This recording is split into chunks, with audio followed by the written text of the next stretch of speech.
Saudara-saudara, kita akan membaca firman Tuhan dari Injil Matius pasal 6 ayat 9 sampai dengan ayat yang ke-13. Saya bacakan firman Tuhan demikian. Karena itu berdoalah demikian. Bapa kami yang di surga, dikuduskanlah namamu, datanglah kerajaanmu, jadilah kehendakmu di bumi seperti di surga. Berikanlah kami pada hari ini makanan kami yang secukupnya, dan ampunilah kami akan kesalahan kami, seperti kami juga mengampuni orang yang bersalah kepada kami, dan janganlah membawa kami ke dalam pencobaan, tetapi lepaskanlah kami daripada yang jahat, karena Engkaulah yang mempunyai kerajaan, dan kuasa, dan kemuliaan sampai selama-lamanya.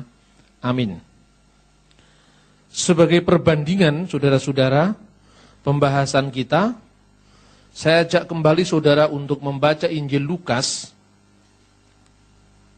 pasal yang ke-11, ayat 2 sampai dengan ayat 4 demikian. Jawab Yesus kepada mereka, apabila kamu berdoa, katakanlah, Bapa, dikuduskanlah namamu, datanglah kerajaanmu.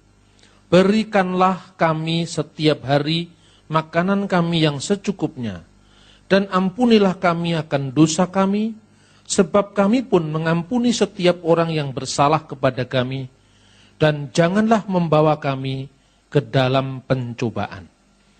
Di sini ada dua bagian dalam ayat Alkitab yang mengajarkan doa yang dikenal dengan doa Bapa kami. Avenu Sebasimayim, doa Bapa kami.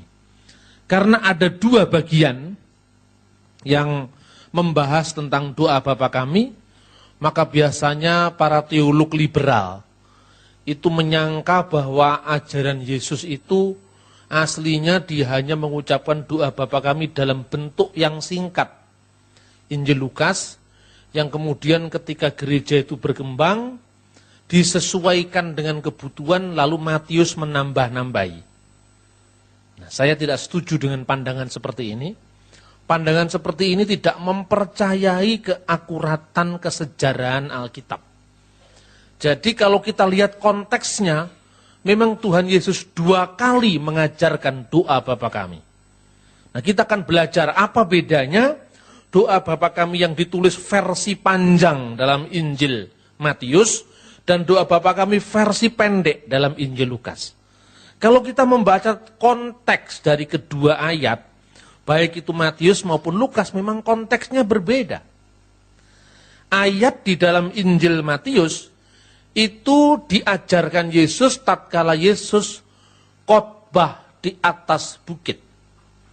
Jadi khotbah di atas bukit itu isinya bukan hanya 8 sabda bahagia, bukan hanya itu.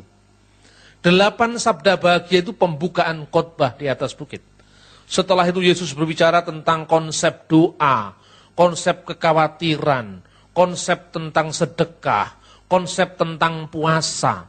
Dan kemudian diakhiri, Yesus turun dari gunung dan kemudian mengadakan banyak mujizat di situ, lalu perjalanan ke Kapernaum. Ini kalau kita membaca konteksnya Injil Matius.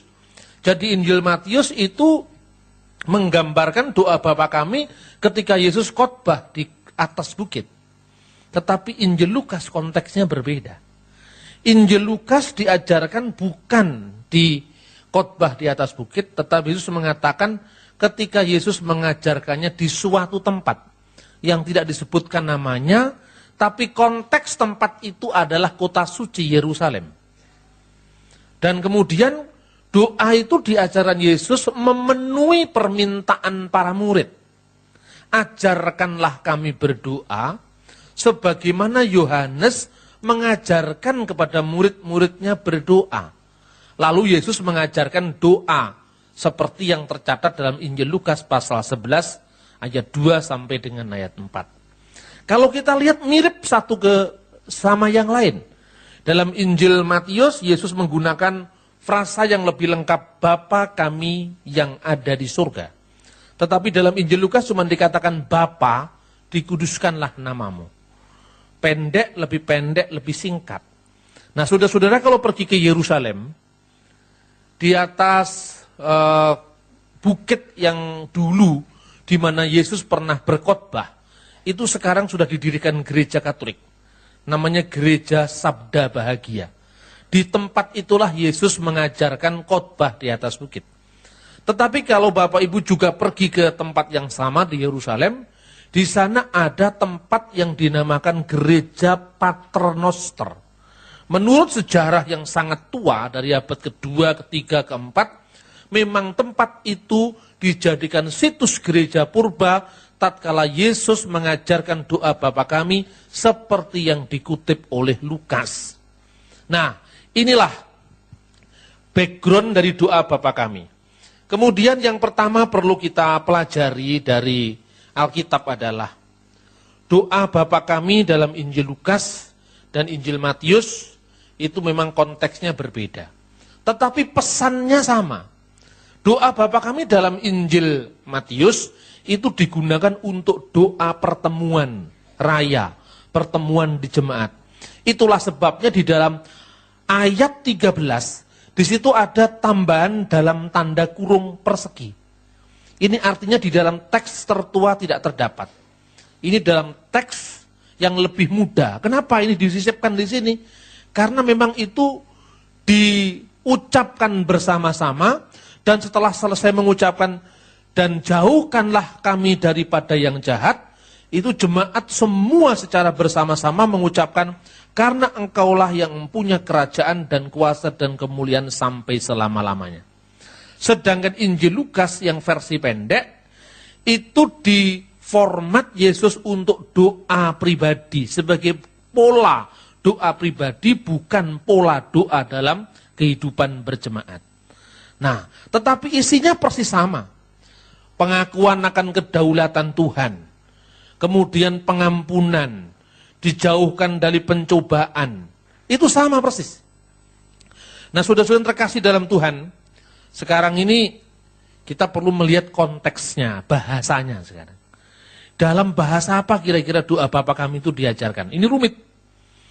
Kekristenan itu memang mewarisi sejarah yang jauh lebih kompleks daripada ajaran Islam atau Buddha atau Hindu atau Konghucu misalnya. Kenapa? Karena Yesus berkarya di suatu tempat yang namanya Galilea, wilayah bangsa-bangsa. Gelil Hagoyim. Kalau saudara-saudara pergi ke Kapernaum, di sana ada temuan-temuan tentang nama-nama orang, doa-doa yang ditulis dalam 3 bahasa dan 4 dialek yang semua ditemukan pada zaman Yesus. Artinya bahwa pada zaman Yesus, ungkapan Galilea wilayah bangsa-bangsa itu memang di tempat itu menjadi tempat yang multi bangsa, multilingual. Ada banyak bahasa yang muncul di situ. Maka kalau Nabi umat Islam Muhammad Sallallahu Alaihi Wasallam hanya bicara dalam 1 bahasa, kalau Siddhartha Gautama sang Buddha hanya bicara dalam 1 bahasa, bahasa Pali, kitab suci agama Hindu juga ditulis dalam 1 bahasa, bahasa Sanskerta atau Sanskrit. Konfusius juga hanya bicara dalam 1 bahasa, bahasa Tionghoa, maka Yesus berbicara dalam banyak bahasa. Ini yang kita lupakan bahwa warisan nyanyian-nyanyian gerejawi itu memang beragam. Tatkala kita mengucapkan Gloria, itu bukan bahasa Yunani, itu bahasa Latin. Tatkala kita mengucapkan bahasa Yunani, Kyrie eleison. Kyrie eleison, Tuhan datanglah, itu bahasa Yunani. Tatkala kita mengucapkan haleluya, itu bahasa Ibrani. Tatkala kita mengucapkan Maranatha, itu bahasa Aram. Maka konteks kehidupan Yesus memang kehidupan yang multicultural dan multilingual. Petrus itu 1 orang. Orangnya 1. Namanya 3 bahasa. Petrus itu bahasa Yunani, Simon itu bahasa Ibrani, Kefas itu bahasa Aram. Coba Anda lihat namanya orang Aceh dan orang Jawa kan lain. Orang Aceh itu namanya 1, Arab saja, Abdul Ghaffar, Abdul Aziz. Coba lihat namanya orang Jawa. Bambang Nursena, itu 3 bahasa itu. Bambang itu bahasa Jawa. Ya, Nur itu bahasa Arab. Sena itu bahasa Sanskerta. Kenapa? Karena di sini masyarakatnya lebih majemuk, lebih beragam, lebih pluralistis. Begitu juga Kapernaum, Yerusalem, situasi di sekitarnya. Nah, tatkala Yesus berbicara kepada para murid, dia berbicara dalam bahasa Aramaik. Makanya dia mengucap ketika menjubahkan Efata, bukalah. Matanya langsung terbuka. Efata itu bahasa Aram. Bahasa Aram itu bahasa yang dipakai percakapan Yesus dengan para muridnya. Maranatha, bahasa Aram. Talitakum, bahasa Aram. Eli, Eli, lama sabaktani, bahasa Aram. Tapi haleluya, bahasa Ibrani. Tatkala Yesus masuk ke sinagog, sinagog itu rumah ibadat Yahudi. Di Nazaret, Yesus mendapat gulungan kitab Nabi Yesaya. Lalu dibacakan kitab itu, roh Tuhan ada padaku, dicatat dalam Lukas pasal 4. Bahasa apa itu dibaca Yesus? Bahasa Ibrani. Karena liturgi sebagian besar orang Yahudi ditulis dalam bahasa Ibrani, sebagian dalam bahasa Aram. Mungkin saudara-saudara untuk lebih jelasnya, bahasa Ibrani contohnya kayak apa? Evenu salom alaikum, Evenu salom alaikum, Evenu salom alaikum, Evenu salom, shalom, salom alaikum. Itu bahasa Ibrani. Tapi kalau bahasa Aram, Yitkadal ve yitkadas sema rababi alma, ose salom bim rumau. Itu bahasa Ibrani menyaut bahasa Aram. Kenapa ini penting, saudara-saudara? Karena itu kelebihan dan keunggulan kekristenan. Kekristenan itu tidak pernah memutlakkan satu bahasa. Dia berbicara dalam berbagai macam bahasa. Untuk apa Tuhan menyiapkan itu? Bahasa Ibrani ketika dia di bait Allah, ketika dia di sinagog atau rumah ibadat. Bahasa Aram ketika bercakap-cakap dengan para murid. Tetapi ketika Injil ditulis tidak dalam bahasa Ibrani. Ketika perjanjian baru ditulis tidak dalam bahasa Aram, tapi dalam bahasa Yunani. Kenapa dalam bahasa Yunani? Bahasa Yunani adalah bahasa internasional pada saat itu. Maka kalau seandainya Injil ditulis dalam bahasa Ibrani, hanya lokal di sekitar Yudea. Tidak bisa go internasional. Dalam waktu yang tidak sampai 50 tahun, Injil sudah sampai di Roma, Injil sudah sampai di Efesus, Injil sudah sampai di Asia Kecil, Turki sekarang ini, Injil sudah sampai di Mesir, Kirene, Alexandria. Karena apa? Di tempat-tempat itu seluruhnya bahasanya adalah Yunani. Maka perjanjian baru ditulis dalam bahasa Yunani. Ini saya ibaratkan gini ya. Ketika misalnya saya orang Islam, ketika saya ngaji di masjid pakai saya bahasa Arab. Benar kan? Tapi ketika saya ngomong sama saudara-saudara saya, teman-teman saya di Surabaya, saya katakan, yo opo rek kabare tekon di sampeyan. Gitu? Bahasa Jawa. Tapi tatkala saya ngajar di kampus, bahasa Indonesia. Tatkala saya diundang ceramah di Singapura, bahasa Inggris. Nah, untuk melacak Pak Bambang dulu ngomongnya pakai bahasa apa? Gampang sekali. Ketika saya ngomong di rumah, pasti kebanyakan pakai bahasa Jawa. Ketika saya beli bakso, beli soto, pasti ngomong bahasa Jawa. Bener apa enggak? Jarang ngomong bahasa Indonesia. Tapi tatkala saya bertemu dengan Presiden SBY misalnya, pasti sopan santunnya bahasa Indonesia. Plus satu lagi, Yesus, ketika dia berbicara dengan Pilatus, pasti dia berbahasa Yunani. Berarti Yesus juga bicara pakai bahasa Yunani. Karena apa? Pilatus tidak akan berbahasa Ibrani. Pilatus tidak akan berbahasa Aram. Pilatus berbahasa Yunani. Tetapi seandainya zaman Yesus sudah ada KTP, KTP-nya pasti ditulis dalam bahasa Latin.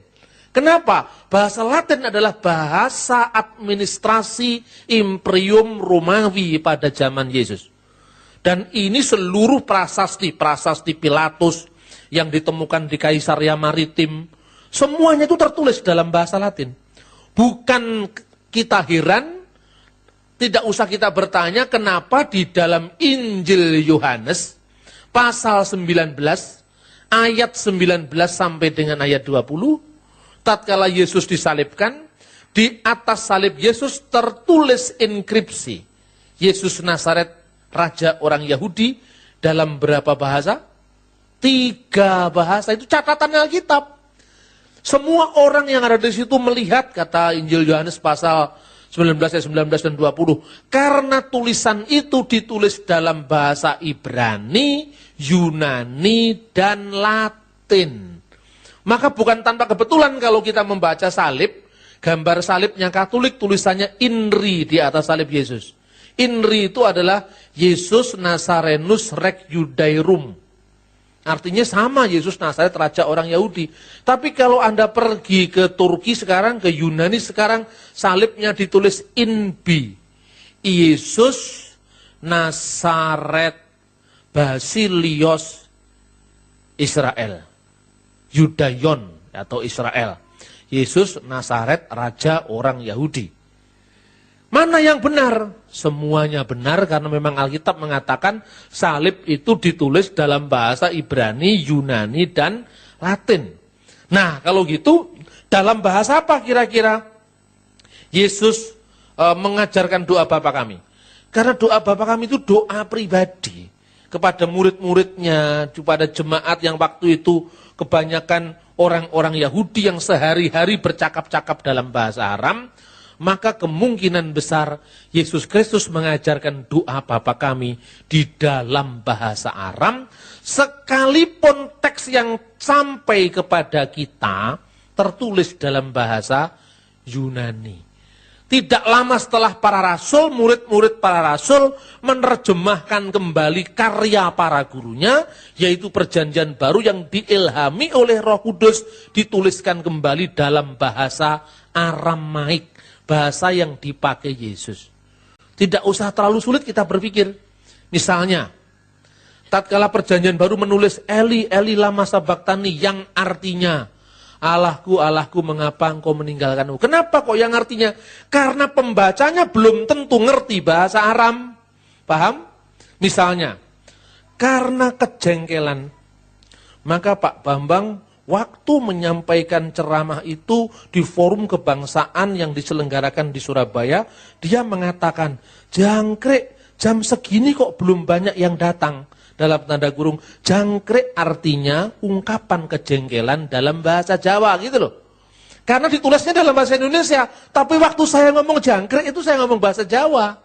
Yesus ketika ngomong pakai bahasa Aram, ungkapan-ungkapan itu dilestarikan dalam bahasa Aram, makanya Evata yang artinya terbukalah, Talitakum yang artinya wahai anak bangunlah. Kenapa harus diterjemahkan?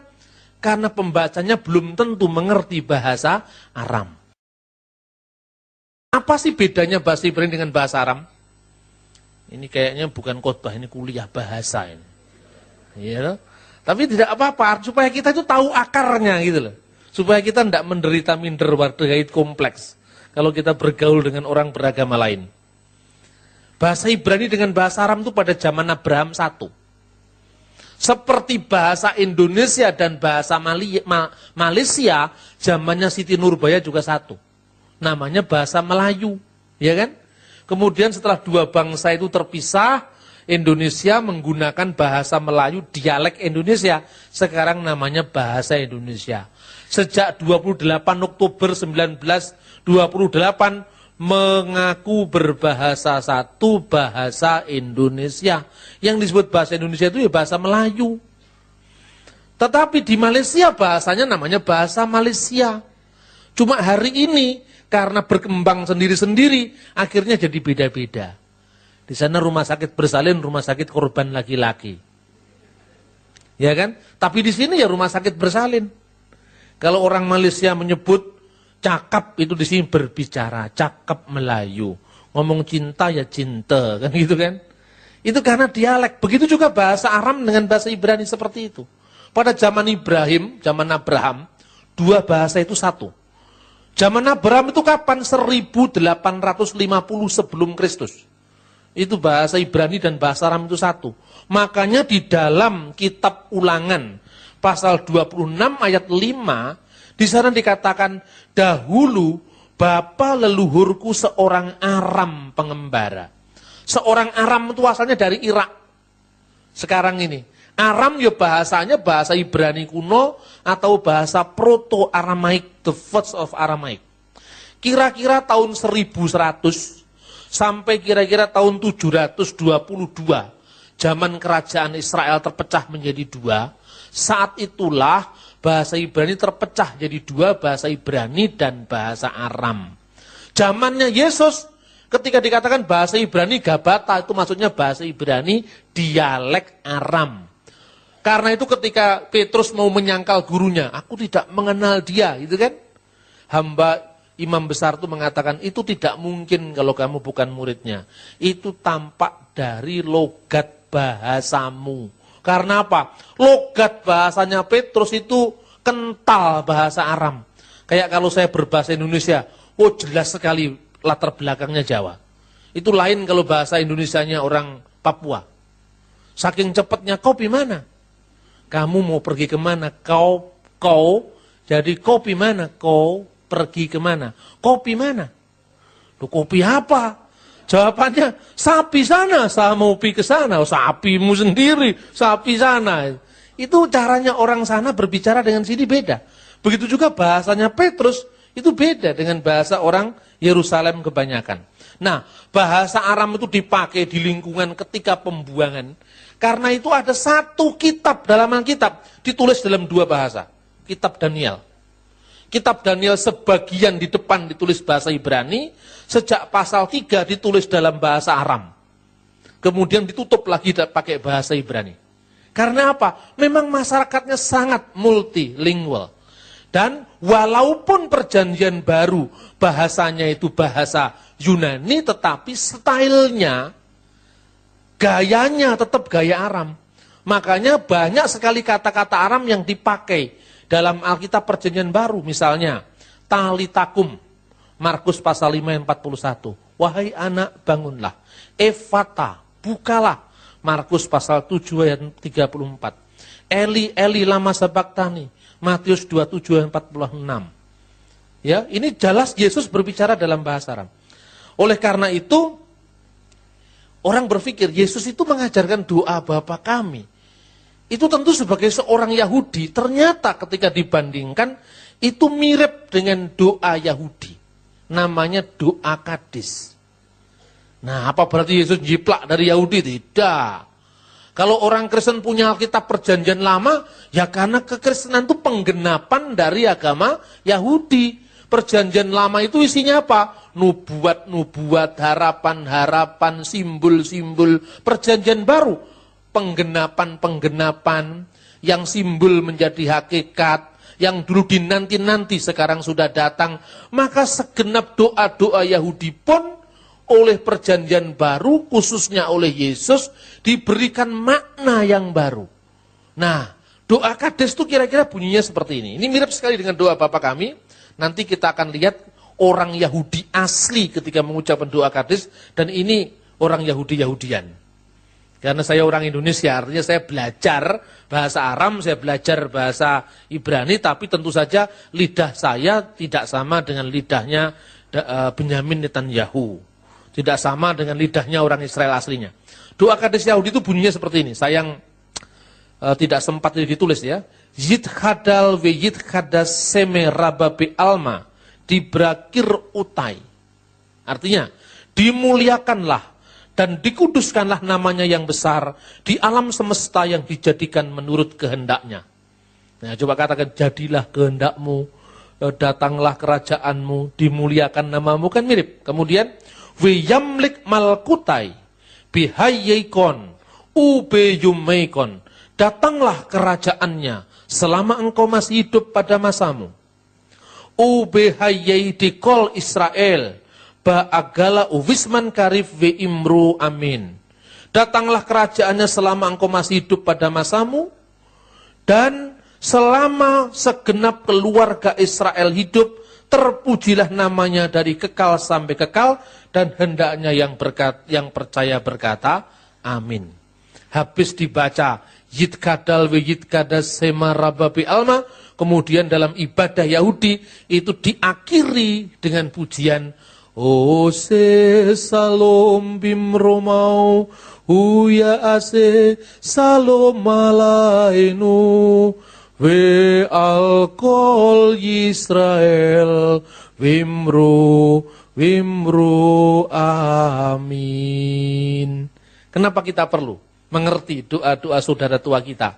Orang Yahudi itu saudara tua kita, saudara seiman dalam penantian. Kenapa dalam penantian? Karena dia menanti-nantikan kedatangan juru selamat. Sampai hari ini doa di tembok ratapan, juru selamat datang, Mesias datang. Yesus sudah datang, dia tidak mau percaya.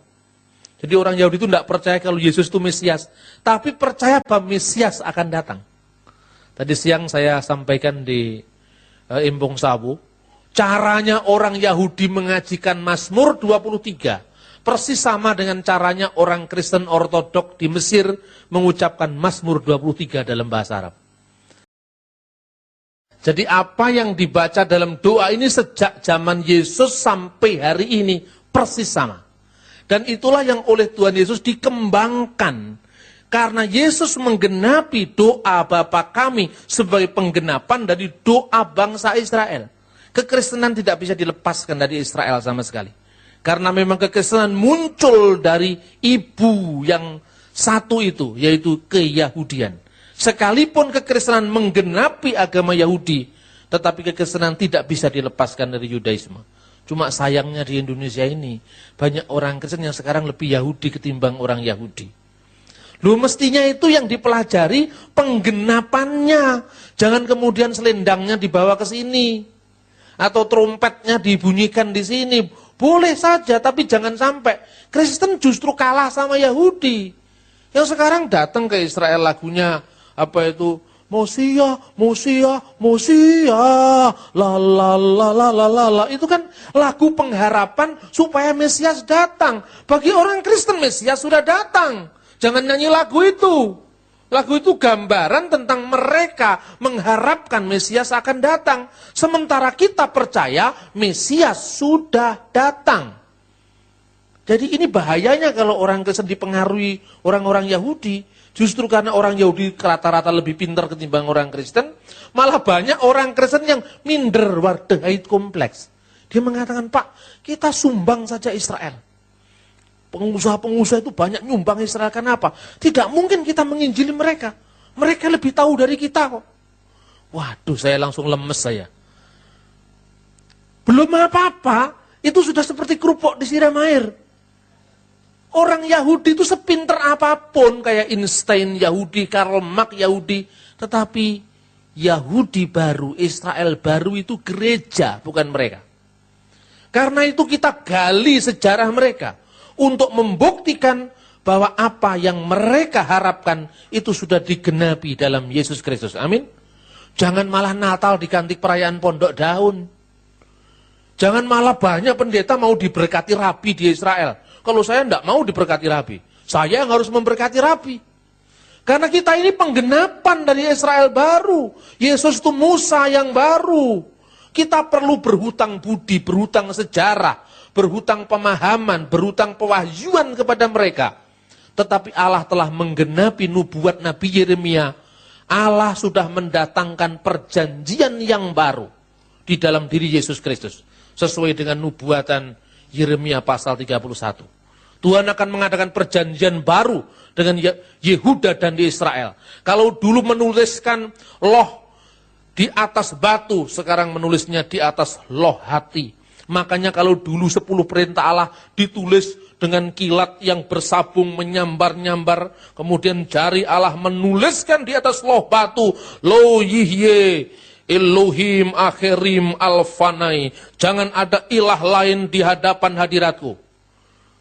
Perjanjian Tuhan digenapi. Tuhan telah memberikan hukumnya yang baru, yaitu perjanjian baru. Menuliskan di atas loh hati. Makanya dalam pencurahan Roh Kudus, lidah-lidah api itu memasuki kepala para murid karena untuk menuliskan perjanjian baru di hati orang beriman. Kitalah Israel yang baru. Kitalah Israel yang rohani. Kitalah Yerusalem surgawi. Amin, saudara-saudara. Bangga mestinya jadi pengikut Yesus. Bahkan malah minder wardahait kompleks sama orang Yahudi. Makanya saya ungkap sekarang, supaya kita tidak minder lagi. Amin, saudara-saudara. Nah, bahwa doa Bapa kami versi yang panjang tadi, itu diucapkan untuk ibadah jemaat, itu jelas sekali, karena di situ ada doksologi. Karena engkaulah yang punya kerajaan dan kuasa sampai selama-lamanya. Itu diambil dari kitab Tawarikh. Kemudian doa Bapa kami yang menurut Lukas, Bapa dikuduskanlah namamu. Menurut Injil Matius, Bapa kami yang ada di surga, dikuduskanlah namamu. Padahal ungkapan Bapa di surga, itu orang Yahudi sudah punya. Avinu seba semayim, yithadas semcha, dan seterusnya. Bapa kami yang ada di surga. Nah kemudian pada kira-kira tahun 90 Masehi, di dalam dokumen gereja kuno yang namanya Kitab Didache, itu sudah ditulis doa Bapa kami versi panjang menurut Injil Matius. Dan ini menjadi pembelajaran iman bagi kita, bagaimana kita bisa mengerti iman Kristen dengan baik. Kalau membawa rombongan orang Indonesia, orang Batak apalagi, yang pertama-tama dilihat di Paternoster, gereja Paternoster itu, doa Bapa kami ditulis dalam banyak bahasa. Orang Batak itu yang dicari mesti, di mana itu doa Bapa kami dalam bahasa Batak. Ya, selalu dicari begitu. Tapi kalau saya katakan, sebelum cari yang bahasa Batak, cari dulu bahasanya Tuhan Yesus. Bahasa Aram, bahasa Ibrani, bahasa Yunani. Kemudian cari bahasa Arab. Kenapa bahasa Arab? Mayoritas orang Indonesia itu Muslim. Bahasa Arab itu baginya bahasa surga. Maka saya tunjukkan mana doa Bapa kami dalam bahasa Arab. Anda mengucapkan doa Bapa kami dalam bahasa Jawa dan bahasa Indonesia, dengan mengucapkan doa Bapa kami dalam bahasa Arab itu lain. Saya pernah sudah waktu kendurian di kampung. Ya, saya nakal dikit lah, dengan banyak-banyak nakalnya. Untuk orang hadiratun Nabi Muhammad SAW, Al-Fatihah, semua baca Al-Fatihah, waktu yang mimpin itu saya. Jadi disuruh mimpin kendurian, mau juga saya. Itu saya doanya, saya ganti doa Bapa kami. Tapi pakai bahasa Arab. Lalu saya berdoa, Abanallati fis samawati yataqaddas yasmuka li'ati malakutuka litakun masyiatuka kama fis samai kadzalika 'alal ard. Amin, amin, amin. Kubsanaka fafana atinal yaum waghfir lana dunubana kama naghfiru nahnu aidan lil mudnibina ilaina wala tudkilna fit tajribah lakin najina minas yirir. Amin, amin. Kemudian ada orang tanya, itu kok lain sekali doanya. Ya, ini yang saya doa ini artinya duh Rama kawula ingkang wonten ing swarga. Asma paduka mugi kasucekno. Loh ini Kristen. Iya Kristen. Kok Arab lah ya, justru itu menarik, maka Kristen Arab.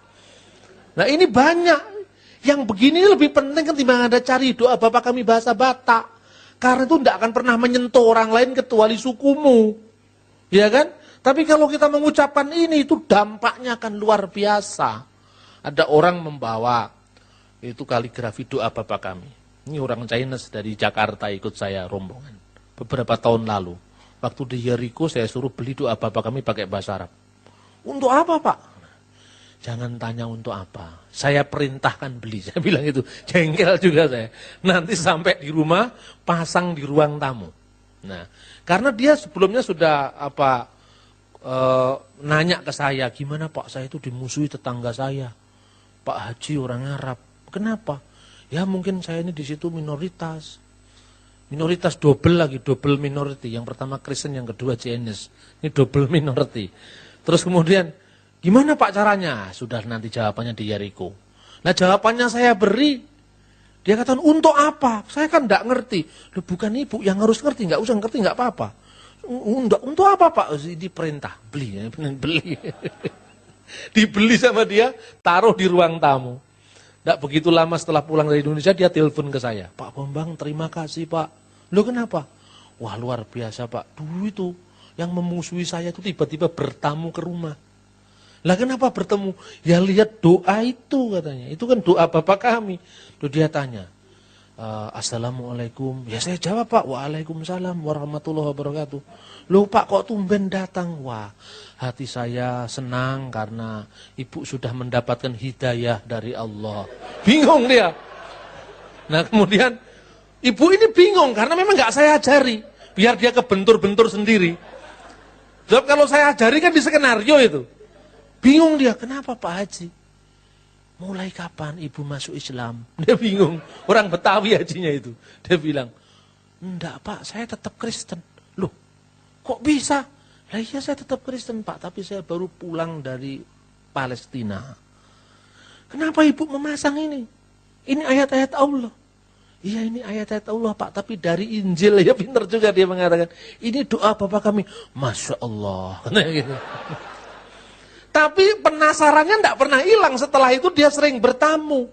Lalu dia nanya-nanya. Nah, terbuka komunikasi.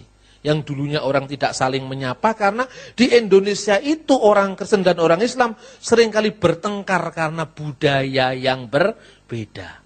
Bukan hanya itu keperluannya untuk komunikasi iman kita, tetapi juga memerlukan teks-teks asli itu gunanya untuk apa? Agar kita mengerti konteksnya. Saya berikan contoh. Kalau Bapak Ibu Saudara-saudara membaca Matius pasal 6 ayat 12 dalam terjemahan King James, mungkin akan bingung. And forgive us our debt, as we forgive our debtor. Dan ampunilah kami akan hutang-hutang kami, seperti kami telah mengampuni orang yang berhutang kepada kami. Loh, masa hutang kok diampuni? Coba, dari mana ini asalnya? Kita tidak bisa mengerti kalau tidak ngerti konteks aslinya. Karena di dalam bahasa yang dipakai Yesus, hobenan, itu artinya kesalahan sekaligus hutang. Kesalahan dan hutang. Karena bagi alam pikiran Israel kuno, seorang yang memiliki kesalahan orang lain, dia berhutang pada orang itu yang harus dikembalikan dengan pengampunan. Makanya dengan kata hobenan, ini kita bisa mengerti artinya. Sehingga Injil Lukas menerjemahkan hamartias. Dosa kami, bukan kesalahan kami. Nah dengan kita melihat teks asli dalam bahasa aslinya ini, kita bisa mengerti bagaimana dahulu Yesus mengajarkan kepada kita. Dan yang terakhir, saudara-saudara, doa Bapa kami tidak hanya ada di lingkungan Kristiani, tetapi juga ada di lingkungan agama-agama non-Kristen. Saya berikan contoh. Dalam salah satu hadis Nabi Muhammad, diriwayatkan oleh Abu Darda dan Al-Nisa'i, ditulis An-Nasa'i, ditulis begini. Doa kesembuhan untuk orang sakit. Bunyinya sangat mirip dengan doa Bapa kami. Apalagi kalau dibandingkan dengan doa Bapa kami dalam bahasa Arab. Rabbanallahu fis sama'i. Ya Allah Tuhan kami yang ada di surga. Nah bapaknya dihilangkan. Karena bapaknya dianggap punya anak. Padahal Allah tidak beranak. Maka Bapa kami diganti Tuhan kami. Kemudian watakhodasa ismuka. Dikuduskanlah namamu. Persis sama. Amruka fis sama'i wal ard, kehendakmu di surga dan di bumi. Kama rahmatika fis sama'i fajhal rahmatika fil ardi. Seperti rahmatmu di surga, begitu juga kiranya rahmatmu di bumi. Waghfir lana haubana wa khatayana. Ampunilah kesalahan dan dosa-dosa kami. Antar rabbu thayyibin. Engkaulah Tuhan yang maha baik. Anzil rahmatan min rahmatika wa sifaan min sifaika ala hadal wajih. Turunkanlah rahmat dari rahmatmu dan kesembuhan dari kesembuhanmu atas penyakit ini. Amin. Itu digunakan doa untuk penyembuhan sakit. Sebagian dukun menggunakannya untuk penyembuhan orang sakit lewat pedukunan. Coba bayangkan, mulai dari hadis Nabi sampai klinik pedukunan dipengaruhi doa Bapa kami. Bukan hanya magicnya Elias Pikal yang dipengaruhi doa Bapa kami, tetapi juga dalam Islam. Artinya doa ini begitu kuat mempengaruhi dunia. Khotbah di atas bukit meletakkan etika global dunia. Maka kita harus memahami doa ini secara lebih dekat lagi. Dengan menunjukkan fakta-fakta ini, saya ingin mengajar kepada jemaat banggalah menjadi pengikut Yesus Kristus. Amin. Suatu saat nanti akan saya sampaikan makna teologis ayat per ayat dari doa Bapa kami. Karena ini penting, tetapi saya sekarang menunjukkan sejarah doa Bapa kami. Saya ajak saudara-saudara untuk bangkit berdiri. Dan kita akan berdoa dan saya akan mengakhirinya dengan doa Bapa kami dalam bahasa Arab. Kalau Anda tidak mengerti bahasa Arab, aminkan saja, tidak mungkin sesat. Ini pasti benar. Karena ini doa Bapa kami dalam Alkitab yang memakai bahasa Arab. Mari kita berdoa. Bapa di surga, kami mengucap syukur karena Engkau telah mengajarkan kepada kami doa yang agung. Salat Robaniyah, doa Bapa kami. Doa yang bukan sekedar berisi permohonan. Doa yang bukan sekedar berisi pujian. Tetapi doa yang berisi permohonan, puji-pujian, pengagungan, ucapan syukur dan pengakuan-pengakuan atas kesalahan kami. Doa yang mengajari kami agar kami mengakui Engkau. Sekalipun Engkau adalah Allah yang maha tinggi, Engkau adalah Allah yang maha kuasa, yang tampaknya begitu jauh dari orang-orang yang tidak mengenal Engkau. Tetapi Engkau mengizinkan kami memanggilmu Abba, ya Bapa. Bapa kami yang di surga.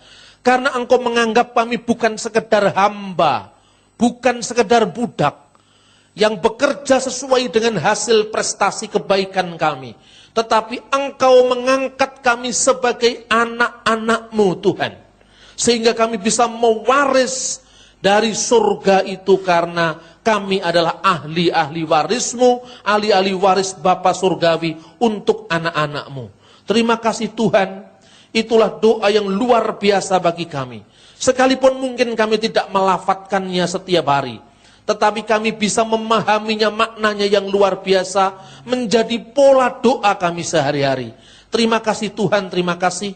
Ibadah ini telah Engkau sertai, ibadah ini telah Engkau bimbing.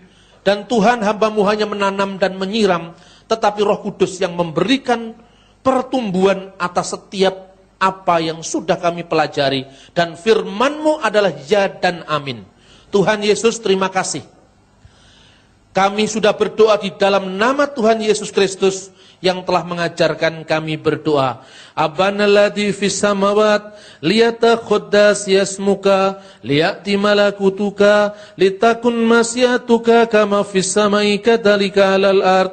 Kubsana kaffafana atinal yaum waghfir lana dunubana kama nakfiru nahnu aidan lil mutnibina ilaina wa la tudkilna fit tajribah lakin najina minas firir liana lakal mulka wal quwata wa masda ilal abad. Amin.